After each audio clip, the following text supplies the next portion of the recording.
Now 250,000. Now, but to get 275. High, but to get 275. 3. Now 300,000. Now 3 1/4. 325. High, but to get 3 1/4. But to get 325. Now half. Now, but to get 300. And hello, welcome to another edition of the Mike McGavel Jones Show, and we're broadcasting from Lincoln Center at the center of the universe, which would be at the LBJ Freeway and the North Dallas Tollway. We welcome you to the show today. We've got some great guests, and we've got lots of things to talk about. Our guests today are going to be Gary and Jake Hubbell, and they hail from Colorado, Hotchkiss, Colorado to be exact, and they are with United Country Colorado Brokers and Auctioneers, and we're going to visit with them a little bit about their background first, and then we're going to talk about a major project that we have going on in Colorado. Good morning. Howdy. Howdy. Morning, Mike. How are you? We're doing great. So you're in town for a special event. And, we are. And we're going to talk about that as well, because I'd like for folks to know kind of what you do. And I'm going to kick this thing off by first telling folks that I've worked with Gary and Jake on other projects. We had a big project out in outside of Salt Lake, Duchesne, Utah. Duchesne, Utah, and I think we actually did a show about that, but we'll touch on that too, just to let folks kind of know the history of what you guys do out in Colorado. But first, Gary, why don't you kind of give us a little background as to where you were born and raised? I grew up in a little town 30 miles down valley from Aspen. It's called Carbondale, Colorado. And born and raised there, went to Roaring Fork High School, and then after high school, went to the University of Colorado, and went to my first Journalism 101 class at CU, and I looked at those 500 other people there, and I said, this is stupid.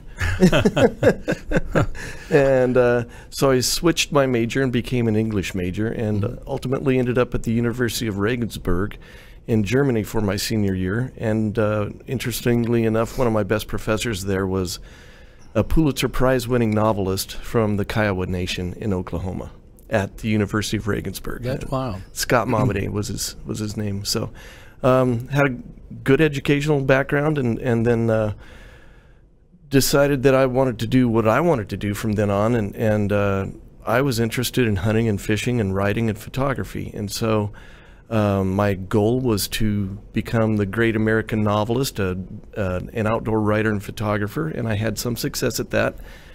But I also got hometowned, you know, when trying to get an assignment with Field and Stream or something like that, and they didn't want to talk to the guy who was actually in the field guiding elk hunts and getting 7 or 8 guys into a bull elk that season. They wanted to send their nephew, who just graduated from Columbia, and get him a trip with an outfitter in Idaho. And so it was kind of hard to break in, and so ultimately I guided and taught fly fishing. I was a fly fishing guide in the Aspen area for about 22 years, and then in 1992 I met a beautiful Swiss girl with, as Delbert McClinton says in one of his songs, he says, she's got long skinny legs and a good attitude, and that's Jake's mother. Doris. And God. So we became a couple and got married, and then it was time to make some changes, and I got the opportunity to take over the outfitting permits in Marble, Colorado, and we took over this business, and the menu was fly fishing trips and overnight horseback pack trips into the wilderness, and day rides, horseback day rides, and trophy elk hunts and trophy mule deer hunts. And we ran 45 head of horses. We had 7 wilderness camps in the high country. It was a big deal, you know, and a lot of moving parts and pieces. Typically during hunting season, we'd have 10 wranglers and guides and cooks and packers and people like that, and we'd take about 50 elk hunters every fall into the Rockies and try to get them on a bull. So then Jake and Reed had Reed's older brother. I'm sorry, Jake's older brother Reed was about ready to go to high school, and it was time to get them to a bigger school than the little tiny Marble charter school. So we sold the outfitting business, and we packed up and moved over to a ranch that we had bought in Crawford, Colorado, and enrolled the boys in Hotchkiss High School. And both Reed and Jake graduated from Hotchkiss, and Reed was a national merit finalist and got a full ride to Arizona in mechanical engineering. And Jake Jake can tell his own story, but he's got a great education as well. And in 2007, when all that happened, I said, okay, I'm going to get my real estate license. And previously, I didn't like realtors. I mean, I was anti-realtor. Well, you know, there are a lot of the people in a lot of the realtors that I knew I didn't really like, and I sure didn't trust. And so I didn't want to be one of them. Mm-hmm. But then somebody said to me, well, why don't you become a ranch real estate broker? Why don't you become a ranch broker? And I said, there is such a thing? Mm-hmm. And it fit me perfectly. You're right. And as it turned out that all my years of hunting and learning about irrigation systems and growing hay and learning about cattle ranching and all these other things, and the time that I spent in the high country on a horse really helped me in my real estate career. And it's been Katie bar the door ever since, just having a great time. And of course I got my license in June 2007. Mm-hmm. And you know what happened next. Very well. There I was in a strange town that I just moved to and didn't know all that many people, and a brand new real estate license, had to make a living, and then we had the financial crisis. Yep. So had to scramble, had to get good quick. Yep. And one of the things, there are two things that have, actually three, that have really helped me in my career. One was to become a member of the Realtors Land Institute. Mm-hmm. And RLI is a great organization of ranch professionals. I really call it the Ranch Land Institute, because you've got brokers from Oklahoma, Texas, California, you name Montana. it. Montana. Yeah, we sold a ranch. I helped sell a ranch in Montana through RLI this last summer for $7.2 million. And that was directly through my contacts with RLI that we were able to get that done. Last 2 years have been arguably two of your greatest years ever in real estate. God bless. Yeah, we'll talk about some of that success. Jake, we've heard his beginning of his story, because he's going to talk some more about his profession. But how about you? Tell me. He told us where you. I guess you were. Where were you born?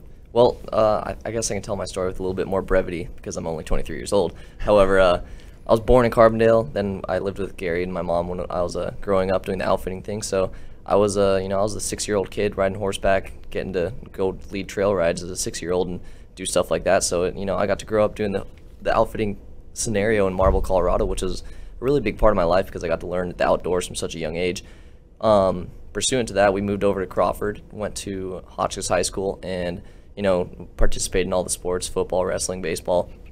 And the good thing there was we were able to concurrently enroll through Colorado Mesa University so I could take college classes while I was in high school there. So walking out as a senior, I was able to walk out of that high school with 74 college credits that would be directly applied to the university that I went to, which was Western State Colorado University, which is now Western Colorado University. They got a new affiliation with CU Boulder. And long story short, got to go to a college that I really enjoyed. I pursued the business with emphasis in professional land and resource management degree, which was basically tailored to make you a cookie cutter, a little landman for the oil and gas industry, somebody that goes out and gets leases with the landowners so you can go out there and put up a frac pad and start drilling. Well, when I graduated in 2017, it was 3 years after I went to college, that industry was kind of flopping. And long story short, I ended up getting my real estate license through my senior year of college, and while taking 18 credit hours, and joined my dad's brokerage as soon as I got out and started doing stuff the hard way. But I wouldn't say it's been easy, but it's also been a heck of a lot better with good people, and going to the auction academy, meeting Mike Jones, and working with a lot of the older guys, but also being the young guy in the industry too. Yeah. Well, you're getting in at a young age, which is what I did. I got started young, and I think if you have that going for you, most of the older guys always say, "I wish I'd have done that 20 years ago." Oh man, I hear I it a wish lot. I would have become an auctioneer 30 years before I did. So let's go back to Gary. So you're very involved with RLI, Yes. which I'm very aware of. I've done the foundation auction before, and I know that our guys out of Kansas City and Indy are doing the auction now. But I've actually spoken at some of their conferences before. I've taught a class or two at RLI Institute. Tell us, so pick up there and with your education and things. Well, the other thing that was really important for me as a broker was to become affiliated with United Country, because I've always been a marketing guy. I understand writing, I understand photography, We published 5 books. I've co-authored a book that won a Colorado Book Award. It's on fly fishing. It's called Shadow Casting, An Introduction to the Art of Fly Fishing. I wrote columns for the Aspen Times for 22 years, got fired for being too conservative, and which is another story in itself. But so I understand marketing. I was very fortunate to be taught by somebody who really knew what they were talking about search engine optimization and how to really build a website to be effective. And so I had my own marketing expertise, but I looked at what United Country was doing, and I said, wow, I can never replicate what they're doing on a big international basis. You know, when you have 3,500 websites supporting you from the ground up, you know, to cross-link and all their strategies. And frankly, you know, they just have a great suite of websites, a great technology platform.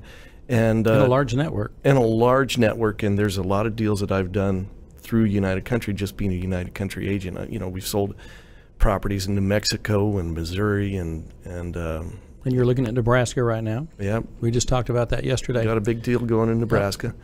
So, you know, we can reach out and touch somebody in basically every state and quite often in somebody's local community. Oh, so you do have a 400-acre dairy farm in Fayetteville, Arkansas. Okay. Yep. We've got a local broker that we can help you with on Sure. listing that property. So United Country was a great part of my success as a broker. And then the third thing, which you know very well, Mike, was going to the Auction Academy. Mm-hmm. And I just, oh man, I wanted to be an auctioneer when I was in my early 20s, and I just didn't even know how to go about it. Yep. Nobody mentored me, nobody taught me, nobody led the way. And I don't even realize how I knew about you and the Texas Auction Academy at that time. Well, I can tell you, when I joined United Country over 12 years ago, I made part of the deal I made with United Country was that I would offer a discount. Half off. And I said, you know, told Dan Duffy, at the time the CEO of the company, I said, you know, the Auction Academy, because he recognized the education tool was very important. We wanted to offer as many, a bundle of as many tools as we could, right? Not just for the brokers, but for the auctioneers. Mm-hmm. So they brought me on to create the auctioneer platform. And so that's kind of where that started. Started with a conversation. And I remember very well, Dan goes, well, actually it wasn't Dan.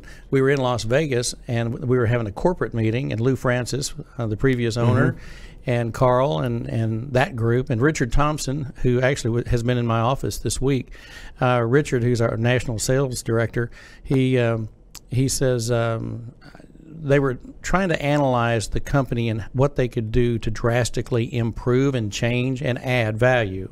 Mm-hmm. And they did a study. They did their own in-house study, and they came up with like 3 or 4 major initiatives that they could do, and they graded them.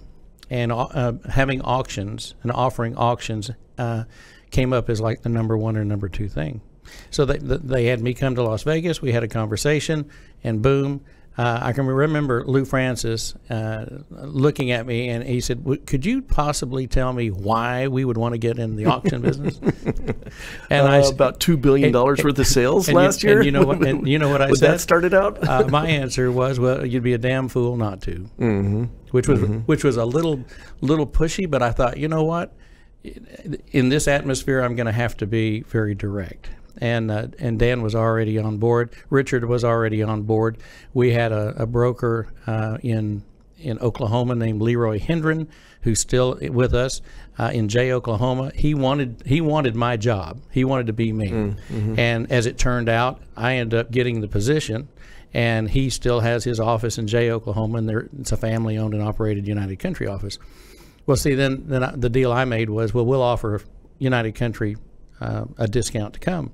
And then it came out to all the agents and brokers, and at the conventions that we have every year, I would get up and we'd talk about mm-hmm. the auction school. Yep. Well, and there are things that you have to do to be successful, and one of them is you got to go to convention. What year did you join United Country? I think 09. 09. So yeah. You've been with us about 9 years. 10. 10 years. It has been 10 years, hasn't it? Mm-hmm. Mm-hmm. Getting ready to be 11. Half your life. Oh yeah. So you came to the auction school. What was that experience? life-changing. Mm-hmm. Not just, look, a lot of it I knew. You know, Mike, you and I have talked about whether, you know, my hand's in the air, I want to help you teach the marketing segment of the class. Right. Okay. You can get online and you can listen to videos about how to do an auctioneer's chant. It's more a mindset and an attitude than anything. Like, I can do this, I can sell anything. And in 3 years, I've sold the world record elk antlers in Crested Butte, Colorado for $121,000 online auction. We've sold, oh gosh, how many hundreds and thousands of acres of land. We've sold you helped us with a heavy equipment sale in Palisade, Colorado. We sold about $600,000. That was a long day. Worth of assets that day. That was a long night before. And you wore a black shirt that day. Yeah. That was hot. That was a mistake. Yeah, it was hot. And that was a heat stroke day. We've sold and then the Utah project where we sold 120 properties in one day. Yep. And the lady got to sail off into the sunset and take her $2.5 million roughly and retire on that. Amen, brother. You know, so I had an old auctioneer tell me right before I got started in auction. He said, Gary, if you ever have an auction over $100,000 in your career, then you're doing really good. I said, okay. Well, I think I've done 16 auctions and my sales are about $8.5 million. Mm-hmm. Well, you know, that's interesting that you say that, because it took me, you know, this is my 40th year, actually it'll be 41. And I don't know how many years it was before I had my first $1 million sale. And I was averaging 125 auctions a year. And here Jake is, he's already been involved in 2 of them. Yeah. At 23. Yeah. Well, the opportunities are endless, boundless. You know, I believe that you're only limited by your mind. You can do anything you want to, but you have to work. That's a great point, because I feel like with the tools that we have between United Country SCS, Strategic Client Services, your division, of which I'm a part, Jake is a part, through United Country and all the tools we have and all the home office support, the network, the background, the support, RLI, there is no project we can't take on. We were on the phone this morning with a guy. We were looking through the MLS in our local neighborhood and found, whoa, this guy's got some luxury homes in a ski town in Colorado, and they've been on the market. It's a condo project with 6 townhomes. They've been on the market for 2 years, and he's not selling them at about $1.2 million each. And when we called him, he was just ecstatic to hear from us. Yep. You can sell my assets? Yes, we can. Yep. And I can say that with absolute confidence. We can sell it. There's no reason why not. Well, it's interesting, and as you know, I conduct a lot of charity fundraising events, big ones, and you and I were talking earlier today about the auction I did last night was for a Major League Baseball player, retired, but he was a big time, and his father was a coach that worked with legendary coach Darryl Royal. They won the national championship. You know, just a credit to the Austin population. He was revered by everybody. I mean, he ran with presidents. You know, I mean, he would be a frequent visitor with President Johnson and stuff like that. And so anyway, he left a legacy of giving. He was coach, right? Well, this young man that we had, he runs the foundation which celebrates his father, and they donated money to 4 different children's charities. One was a baseball-related activity in Austin. One was a school project in Africa, and there was like 2 others, and I can't remember exactly which ones they were. But you know, the bottom line is these are givers. And I was telling you about a gentleman I met last night who is a big hedge fund guy, and he runs big dollars. He's got a 10,000-acre ranch, and he donates that to the auction last night. You get to get in a Learjet. You get to go down and hunt for 2 days, and you don't have to pay for anything. It's all turnkey. It's a 5-star lodge. It's unbelievable, and it's for the presidents and the celebrities. And I told you that Clint Eastwood's son was going to be a part of that trip. And I asked him, I said, and what do you do? And he said, well, I run the fund and I buy ranches. And I said, well, have I got a deal for you? And that, which leads us to this segue, because I want to get started in talking about our project. And this is our first real public announcement about this project. Yeah. Mm-hmm. And so it worked out perfectly that you're in town for another function that we'll talk about. But why don't you tell them about Battlement Mesa? It's kind of a mind blower, really. Okay, so Battlement Mesa was founded as a new community on the basis of oil shale production in the late 1970s, early 1980s. We're both old enough to remember lining up around the block, you know, to gas up your car. I owned a service station, and people were lined up trying to buy my gas, and I was the only station in town. I was the only one with fuel. All the other stations. You were very popular. Anyway, yeah. That like predicated 79 an exploration into oil shale as a fuel source. Yep. Now, how did they figure out that oil shale was actually even there? Well, there was an old timer back in the day that built a cabin on the banks of the Colorado River, and he built himself a chimney out of rock, just a stone chimney. Well, lighted the first fire, lit the first fire in the fireplace, and the whole damn thing burned down because of the oil dripping out of the rocks. And that's how they learned that there was oil in that shale. Mm-hmm. So there's gold in them noodles. Exactly. So the trick was how to extract that oil, and they still haven't figured it out. And so there was a lot of money thrown at that back in the 1970s by the U.S. government to figure out how to extract that oil shale. And big projects. I mean, drilling into the side of the mountain, trying to superheat it somehow and drip it out. And anyway, it was very complex. Didn't work. So Battlement Mesa was built as the bedroom community for this whole exploration into oil shale. And it's on the banks of the Colorado River, right between Grand Junction and Rifle, or Grand Junction and Glenwood Springs. And so a lot of people don't even know it's there, but it's because it's on this mesa across the river from I-70 and kind of escalating up towards the Battlement Mesa, which is this big rock formation far above the valley, like 11,000 feet. Something like that. And how far is it from Aspen? 1 hour and 36 minutes. I can't 5 miles. When we drove it, I can't remember how long it took because it went by pretty fast. It was on Google Maps, and the way I map everything in my real estate career is I type in the destination and I see how long Google Maps says it's going to take to get there, and then that's being honest, you know, instead of realtor talk. So 1 hour and 36 minutes from Aspen. Mm-hmm. So and it's a huge project, and it was only built out maybe 20%. And it was built 30%. And it was the plan was to build housing for how many people? Thousands. 20,000? 15 anyway. Yeah. And so the whole project was about 3,000 or 4,000 acres, and it was done in what's called in western Colorado a PUD, a planned unit development.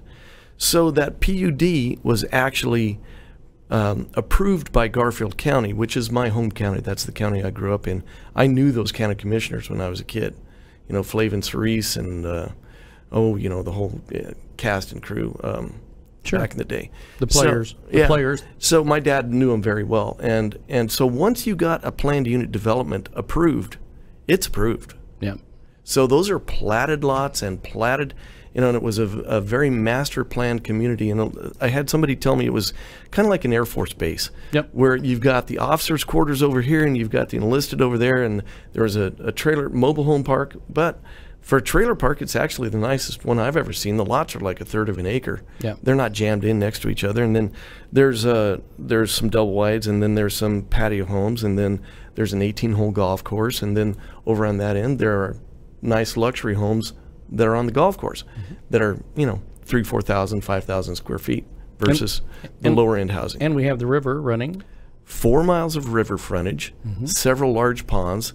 The Colorado right there is big water. It's not, you know, up by Hot Sulphur Springs and around there. It's, you know, oh gosh, you know, there are places where the Colorado's not as wide as this room. Right.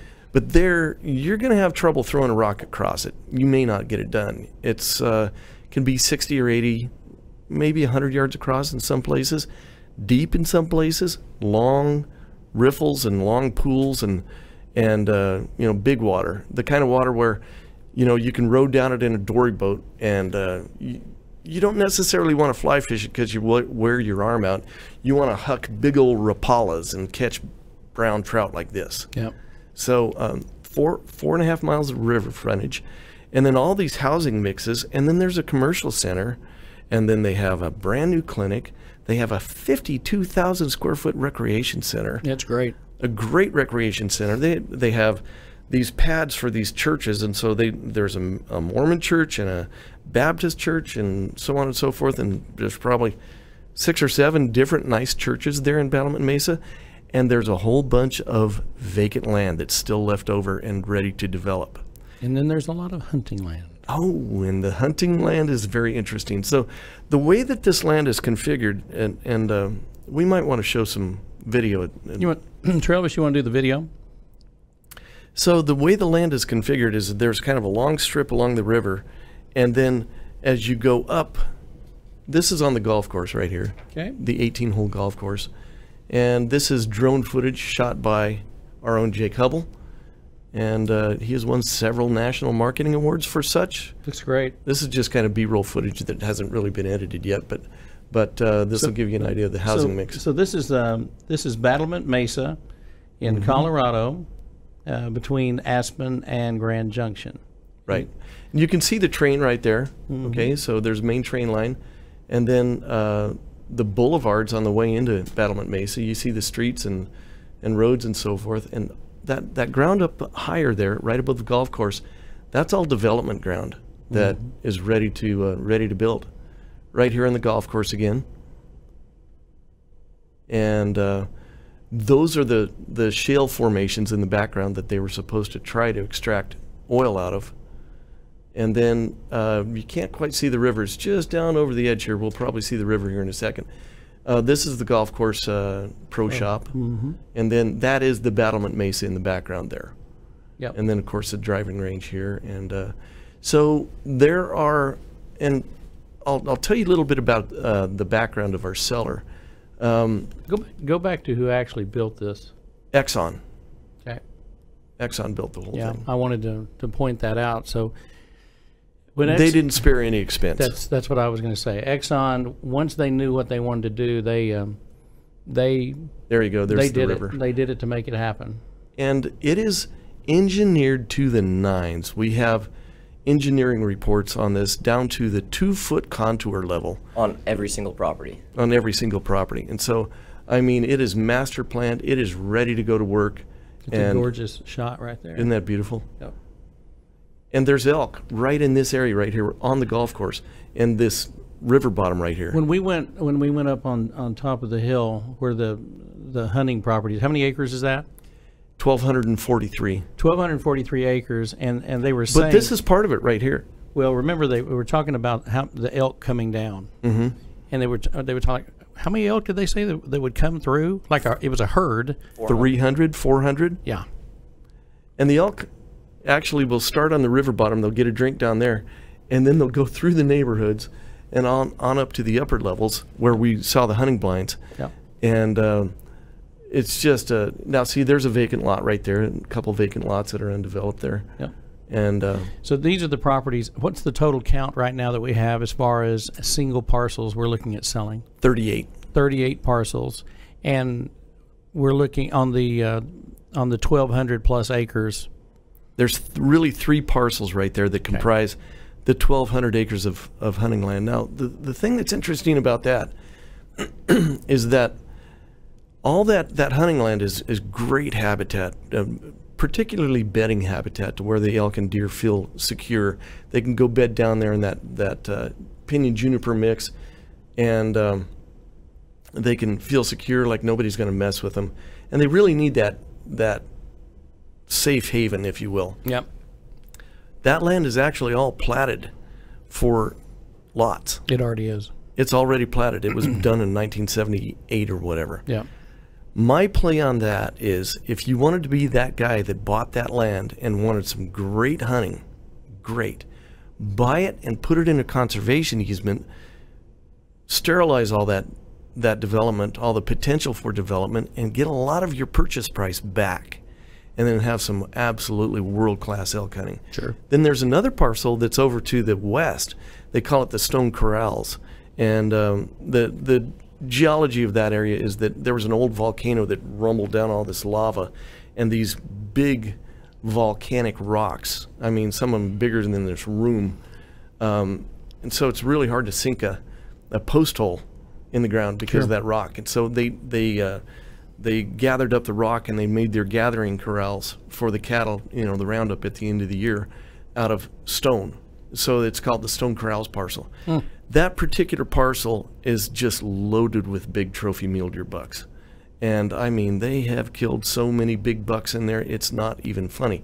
Now, one thing that people don't realize, and I don't know what you, if you're up on your Boone and Crockett statistics and all that, but the breadth of a deer and the mass and the length of the tines and all that combines to make a score. And so if you're shooting a whitetail that scores anything over 150, that's a good buck. That's a real nice whitetail. With mule deer, to make the Boone and Crockett record book there's a what is it, provisional record book. It's like 180. So a 180 buck is a big buck. A 190 buck makes the all-time record book. There's record book bucks on that Stone Corral's parcel, and the thing about a record book buck, people are crazy about big mule deer bucks, and there's a lot of guys that'll pay $10,000 to $15,000 for a hunt to go after a buck like that. So this parcel is a premium parcel. Is a premium parcel, but it's right next to these neighborhoods, and I mean, the access is easy. It's not like you got to get on a horse or ATV. I mean, you can roll up in a Prius and hunt that parcel. I'd like to see that. It's a cool place. Oh, I know. I've seen it. So, Jake, you shot the drone. Yes, sir. And you spent a lot of time up there. So, what's your take? It's a crazy development because everything's so overbuilt. You have this. You're located in this area where you're within commuting distance to Aspen, to Vail area, to Grand Junction. It's, as far as like a real estate holdings to create affordable housing, it's a no-brainer. And being on the property itself, and you know, the PUD of Battlement Mesa, number one, it's the largest PUD in the state of Colorado. Second of all, the developments that they have there, it's ready to go for even triple the size of housing there, because you have these massive commercial centers. You have Clark's Market and other office spaces. You have Family Dollar, or the Dollar General there. It's the number one Dollar General sales volume in the country. Really? Is that Dollar General in Battlement Mesa? So it's quite unique. They have brand new one, a brand new school, brand new middle school, brand new high school. They have a state of the art, beautiful buildings, absolutely massive fire department. They've got boulevard streets, and it's primed and ready for expansion, for somebody to come in and just take the platted maps, take everything that's already been done and laid out, grab a bulldozer and start driving down through the grass and making developments. I mean, this place is ready economically, and you know, for me, doing the drone footage of everything there, which I am FAA licensed, just so everybody knows, so I won't get in trouble. But to go around, and I've spent multiple days on that property just going around, talking with people. And I mean, I was down there last time when I was with my drone taking shots of those golfers, and I was like, so why are you guys here? Where are you guys from? There's guys from Aspen, there's guys from Carbondale, from Glenwood. Why are you guys down here at Battlement Mesa? They're like, the greens are better than up there in Carbondale. You know, those higher up golf communities, they get dried out, and you know, there's snow falling before Battlement Mesa does. So and probably overused too. Oh, absolutely. There's a lot more people. Well, they do like 30,000 rounds a year in some of those courses. You know? You know, when we first looked at this, it was like, okay, what's the upside of this property? And one of the big things and you alluded to it just a minute ago, affordable housing. Absolutely. People do not think of anything near Aspen or Grand Junction as being affordable. You know. No, Mike, I was showing property up in Aspen a couple years ago for a friend of mine. Mm-hmm. It was a modular of about 1,400 square feet in a trailer park. Mm-hmm. $1,000,001. Mm-hmm.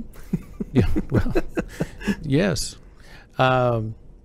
Like I said. So in Carbondale, which is where I grew up, about 30 miles down valley from Aspen, if you can find a 1,500 square foot tract home, you know, built in 1978 for under $500,000, you better buy it right now. You know, it's really pricey housing. And so the Battlement Mesa is about 45 minutes from Grand Junction. Yep. And Grand Junction is growing. And Grand Junction has easy access. They have American Airlines. They have Delta Airlines. Yep, we know it well. I've flown in there several times, right? Mm-hmm. And by the way, the BLM, the Bureau of Land Management, is going to headquarter itself in Grand Junction in the next couple of years. That is legislation that is being brought by Cory Gardner and Donald Trump. So we're going to have a Western emphasis on this Western agency.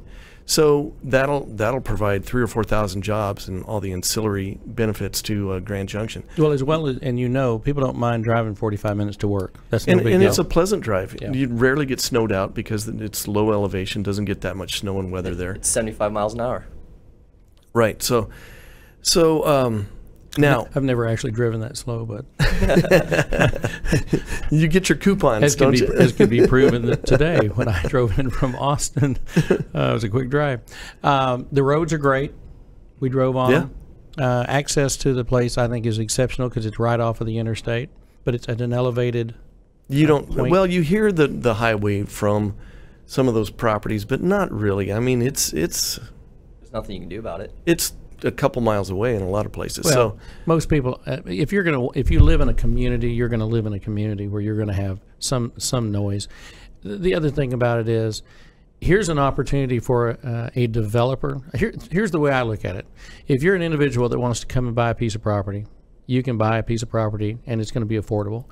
If you are, you can go to work. If you've got a developer that has foresight in the future of housing outside of Aspen and outside of Grand Junction, this is an ideal location to go to. Well, and Mike, here's some of the pricing, and we've developed our pricing spreadsheet over the last couple weeks.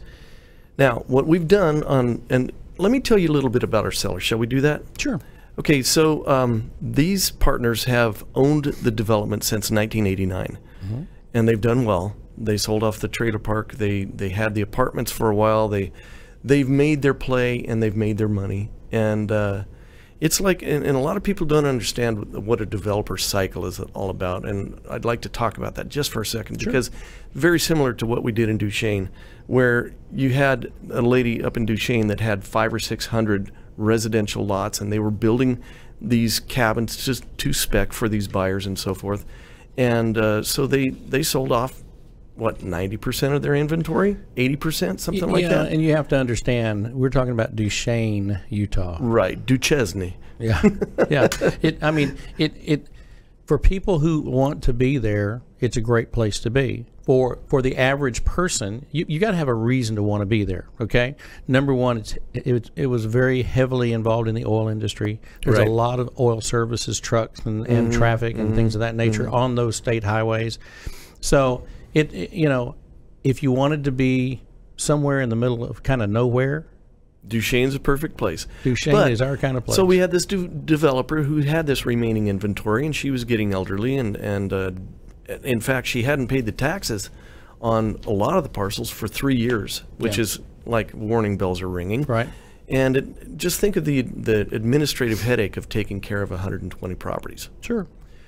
And providing water. Now, this particular owner is far more sophisticated and has other holdings across the entire country and probably internationally. I don't know the extent. He's he's very astute. Very astute. It's time to sell. It's just time to go, okay, all in, all done. Well, I love the deal where I was summoned to go play golf with him. To go play golf. That was fun, wasn't it? Yeah. Oh, it was great. It was great. That doesn't happen every day, but I understand how he thinks. And I understand that for him, a round of golf with somebody, when you can actually just talk to them, have a conversation, see what their temperament is like, see how they act and how they respond to things. I think it's a brilliant move. I've heard of this being done before by other CEOs and large business owners, where basically, kind of like a Trump or someone like that, where they'd say, if they really want to know somebody, they've got to get past the golf test. Okay? Yeah. You don't have to be a great golfer, because I certainly was not that. But I enjoyed the time. We had fun. Yeah. It was a good day. It was a great course. Well, and I've known him for over 30 years, too. Yep. Through my guiding and outfitting career, and spent a lot of time in the high country on horseback and what have you with him, and so I'm very comfortable with him. But he's also one of those guys that you know, he's not just going to say yes to anybody. No. He's sharp. You could know that he's guy. Vetting you. He's vetting you. Yeah, because he knows if he's going to do an investment, he's going to make an investment in advertising and time and effort. But this conversation that we're having right here, right now, going out to all your circle of influence, is just another example of how we market and how we do things bigger, better, faster, stronger. Yep. And that's what he was looking for in a real estate brokerage. And so the goal is to sell it all and get it all, just be done with it, move on to greener pastures. But the pricing in particular, they have real clear eyes about everything. They're not, you know, a lot of times Jake and I run into these scenarios again and again where it's like, well, my grandpa owned this and this was the... Oh, you and me both. Oh, yeah. Gosh, you know, and all these emotional attachments and just being very emotional about a property sale. And that's why that's why we're going to ask twice what it's worth. Yep. They want to sell it. Yep. They want it off their books. They're rational. And they're very rational. So, for example... all this pricing comes through appraisal. Okay. Yeah, so we've got... here is a...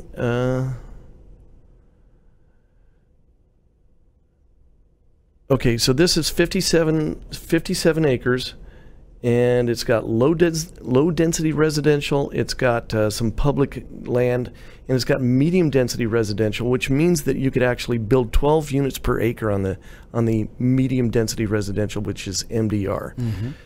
I don't know exactly how many units you could build on that particular 57 acre parcel, but we've got it priced at $200,000. Right. Now, come on.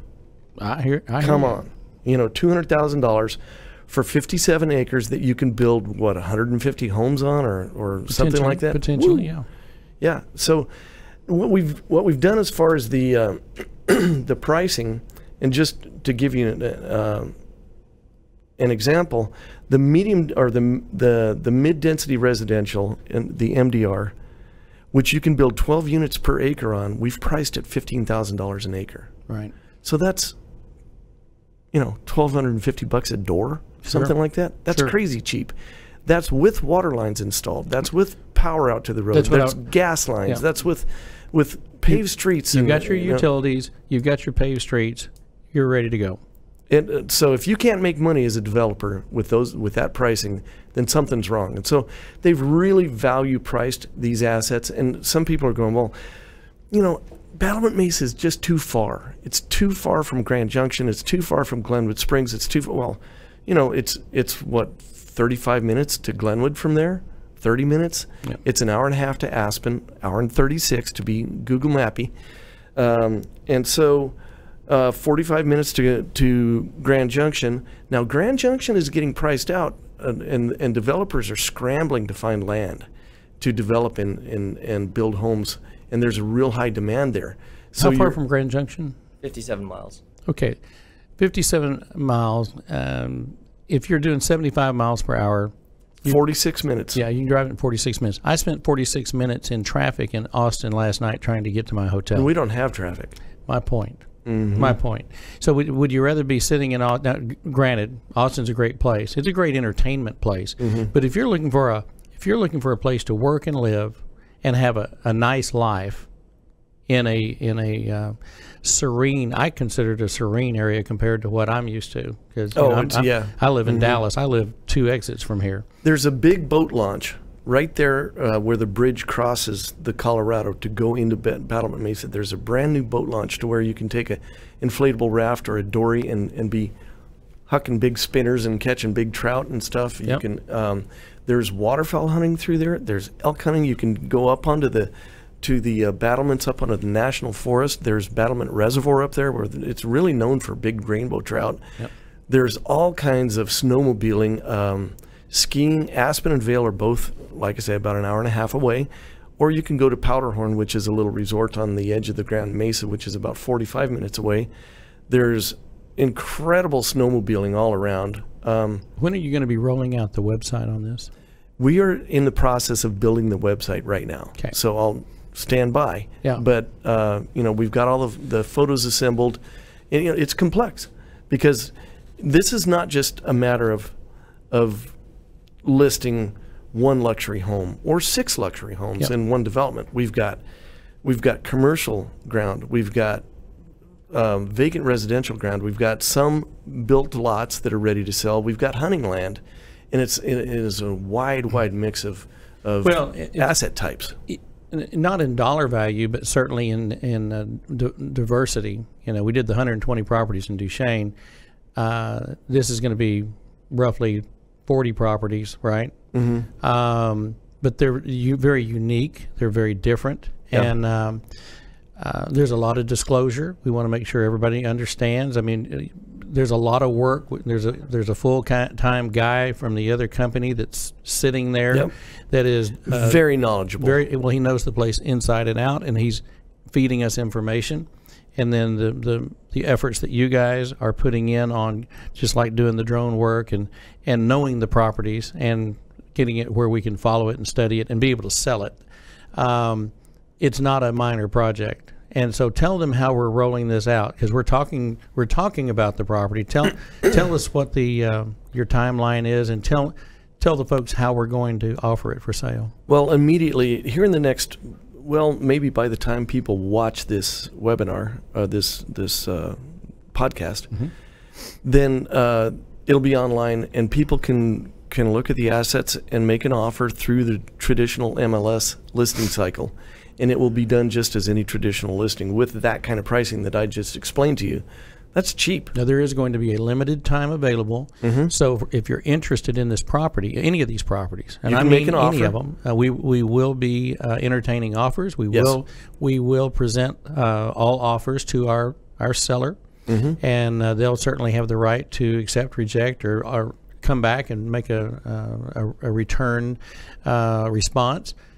And you know, I would just say that if someone is interested, they should really try to make They should jump on it. They should make their highest and best offer, because it is first come, first serve. And so then, at a certain point, what's going to happen? Auction. We're going to auction. And do we kind of give us the timeline? So we're unveiling this May right now. 22nd is the date of the auction. So all these assets will be available for about 4 months. Okay. That anybody can, close to 5 months.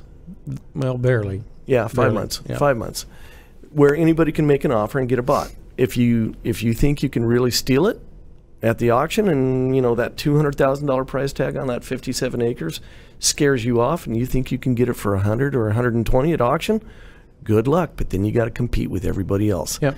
Now, Mike, you know what we do with marketing. Sure. Oh, I do. I was do.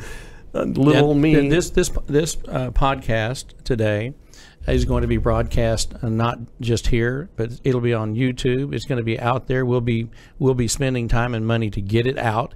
It'll also be exposed to our United Country offices and our United offices across the United States and abroad.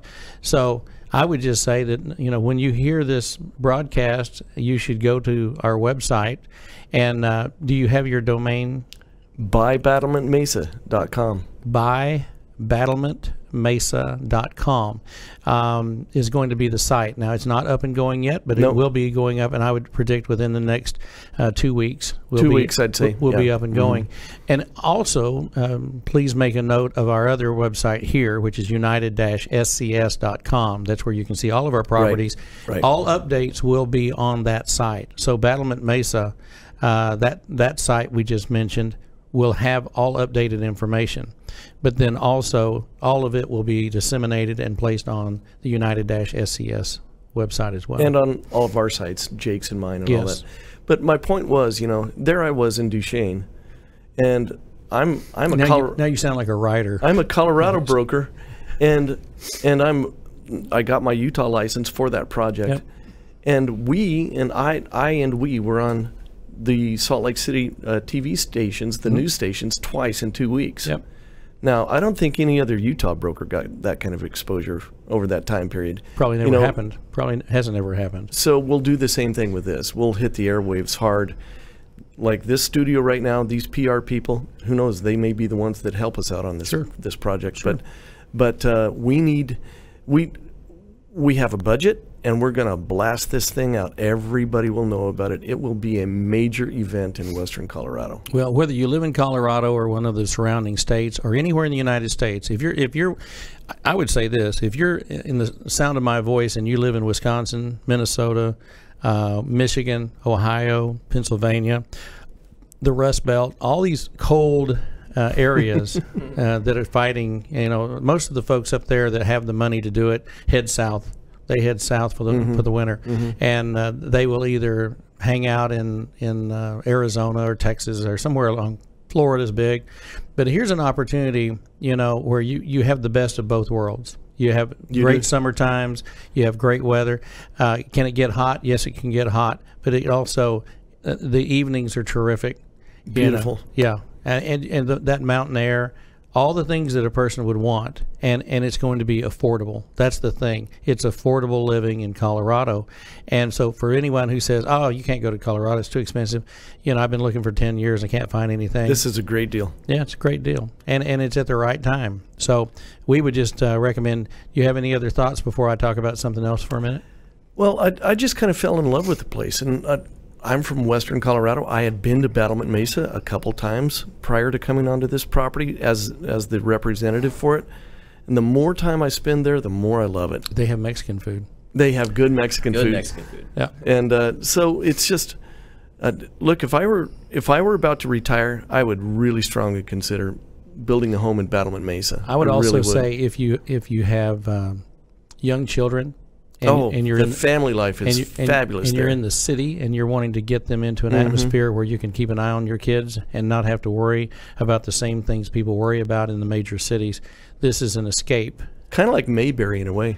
It's very very family friendly. Yep. Lots of walking paths, great rec center. Yep. And it's very low crime. Well, and it's clean. Oh yeah. That's the other thing. Oh, this management team. When you drive into that area and you see it, you'll know what I'm talking about. They take care of things. They do. The lots are clean. The recreational area is terrific. So, Gary and Jake, thank you for being here today. Very much appreciate you being here. And then this evening, I know that you were involved in the sale of a winery.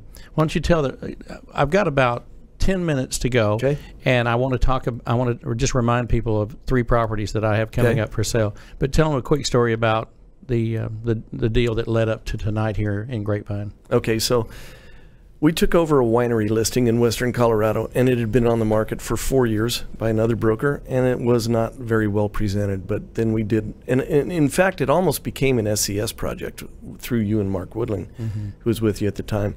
And for whatever reason, it ended up that we just took it on by ourselves, and we used our marketing techniques and Jake's drone video and great mapping by Robert Gash and so forth. And bottom line is, we got it sold in a little less than 6 months with a full price backup offer cash that came in an hour after we got it under contract. So the buyer of that property is a guy that's in the healthcare business here in Dallas and in Texas, and he's doing really pretty well for himself, and I was told that he was a big fan of Ted Cruz.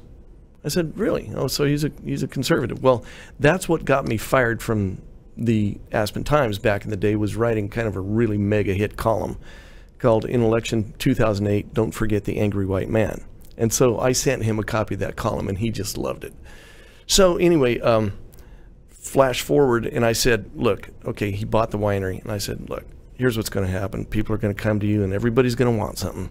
They're going to want to hunt elk on the property because there are elk on the property. There's waterfowl. They're going to want to hunt ducks. They're going to want to pick grapes. They're going to want to graze it, whatever. And I said, I don't want any of that. I just want to meet Ted Cruz. He said, okay. So he's rolling out his wines tonight, and he's hosting a fundraiser as for Senator Cruz. For Senator Cruz. And he said, come on, Gary, come on down to Texas. And paid our flight hotel and invited us to come down and sit at the table with Ted Cruz. So he's following through. There you go. There you go. So amen. Real estate is fun. It's fun. It gives you opportunities to do things you never thought you could do and never thought you would do. Yep, there you go. It's a bucket list thing. Well, welcome to Dallas again. Thank you. And thank you for being proud graduates of what is now America's Auction Academy. And And don't forget Jake's role in this too, you know, with becoming an auctioneer at Oh, I know. 23, 22. Yep, got to spend a lot of time with Mike that week. Yes, you did. Yes, Got you to did. learn Betty Botter. Betty Botter's doing well. Doing well. Thanks for having us, We're Mike. proud of both of you and the things that you've been able to accomplish and the things that are going to be accomplished. Because the way I look at it is you're just getting started. You really are just getting started, and you're certainly just getting started. And you can imagine what you can do in the next 30 years is pretty incredible. You know, Getting comfortable with the tools. I just want to be able to sit in my wheelchair and watch and on YouTube and turn on the internet and watch it. So that's what you've got going on. And I want to talk about the North Texas Cattle and Equine Ranch that we've got up in Farmersville, Texas. It's in Collin County, outside of McKinney, about 45 minutes. This is a property that is at 16489 County Road 665. It shows Farmersville, Texas as the location. You can go to buy loan LONE Oak Ranch, buyloaноakranch.com. It is an executive home that was originally built by one of the senior executives with Dr. Pepper here, based in Dallas. And it was their weekend home, and it's got approximately 85 acres and 85 to 90 acres with an executive home and then a guest home and a 3-car garage. It's got an indoor arena. It's got an outdoor arena. It has stalls. It's a neat property. It's a great, it has about a 5+ acre lake on the property. You can do fishing. It's just, and it's on a gorgeous hill. You can see all the way around. So if you are inclined to check it out, this is a seal bid auction that is going on right now. It will it'll end on December the 17th, and that's coming up pretty quick. December the 17th, buyloanoakranch.com. That's one. The other one is something I've been working on. I was in South Carolina about 3 weeks ago, visiting with our United Real Estate office in Aiken, South Carolina. This is the Hilltop Polo Farm. And when I say polo, I'm not saying Marco Polo. I'm talking about polo horses and training horses and working horses. This is not just an investment in a 65-acre farm. It's not just a hobby farm. It has income producing potential because of the training opportunities and also the stall rental, and then also having training going on in the arena. It's got a great arena. So it's got a 3-bedroom, 3.5 bath, 2,600 plus square foot home, 2 fireplaces. It's got hardwood floors, great views, saltwater pool. It's on 66.31 acres, 66.31 acres plus or minus. It has a 40 by 40 hay barn, machine hay barn, and it's got a great outdoor arena. There's pictures available, and that too will be coming up on very soon. We do not have the date set exactly. In fact, I think we just set the date yesterday. The website has already been, the domain's already been picked. We have not posted it yet. So keep your eyes open at united-scs.com for that one. And then we've got the prime commercial land adjacent to Red River, New Mexico ski area. This is a listing from Melissa Roybal. She's working with Trey Bonner down in Houston on that property. Trey hangs his license here in Dallas, and it's bisected by the Red River. And so the way I look at this, it is a commercial property. It is the last large piece of property in Red River, New Mexico. So when you drive through town, it's the only thing that's vacant. Everything else is already taken. So it's right off of Highway 38 and Highway 578. It lays right below the ski resort. And so you've got utilities to the property line, highway frontage, undeveloped land, adjacent to the ski resort, adjacent to a national forest. It's definitely commercial and developable, and it's time for that to happen. It looks like a perfect place to build. But having the water feature, I call the Red River a water feature because it's a live stream, full time, and it runs, almost right through the middle of it. You literally could build something and create a water feature like a bridge, something cool. And they need some new hotels. I stayed in a hotel there but I think that it's due some new hotels or something along that line, or maybe a commercial strip with some residential above it, something along that line. So it's neat property. If you're interested in it, of course, go to our website, united-ses.com. We started exactly 59 minutes ago, so we did very well, gentlemen. And thank you very much for being here. On behalf of everybody that's been a part of this one at the Mike McGavel Jones Show here in Dallas, Texas, we bid you adieu until the next time. God bless, take care, and we'll see you. Happy holidays. Thank you very much.